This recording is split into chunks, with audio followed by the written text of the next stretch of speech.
Genesis 39. Now Joseph had been taken down to Egypt. Potiphar, an Egyptian who was one of Pharaoh's officials, the captain of the guard, bought him from the Ishmaelites who had taken him there. The Lord was with Joseph, so that he prospered, and he lived in the house of his Egyptian master. When his master saw that the Lord was with him, and that the Lord gave him success in everything he did, Joseph found favor in his eyes and became his attendant. Potiphar put him in charge of his household, and he entrusted to his care everything he owned.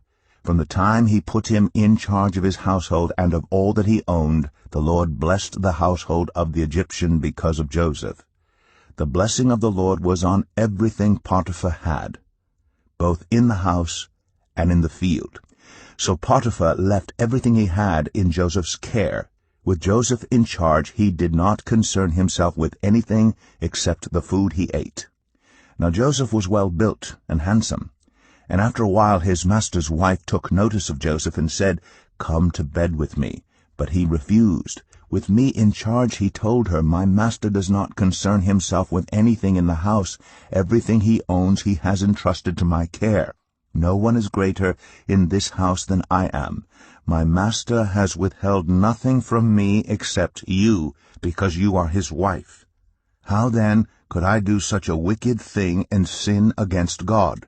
And though she spoke to Joseph day after day, he refused to go to bed with her or even be with her. One day he went into the house to attend to his duties, and none of the household servants was inside. She caught him by his cloak and said, "Come to bed with me." But he left his cloak in her hand and ran out of the house. When she saw that he had left his cloak in her hand and had run out of the house, she called her household servants. "Look," she said to them, "this Hebrew has been brought to us to make sport of us. He came in here to sleep with me, but I screamed. When he heard me scream for help, he left his cloak beside me and ran out of the house." She kept his cloak beside her until his master came home. Then she told him this story: "That Hebrew slave you brought us came to me to make sport of me, but as soon as I screamed for help, he left his cloak beside me and ran out of the house." When his master heard the story his wife told him, saying, "This is how your slave treated me," he burned with anger. Joseph's master took him and put him in prison, the place where the king's prisoners were confined. But while Joseph was there in the prison, the Lord was with him. He showed him kindness and granted him favor in the eyes of the prison warden. So the warden put Joseph in charge of all those held in the prison, and he was made responsible for all that was done there.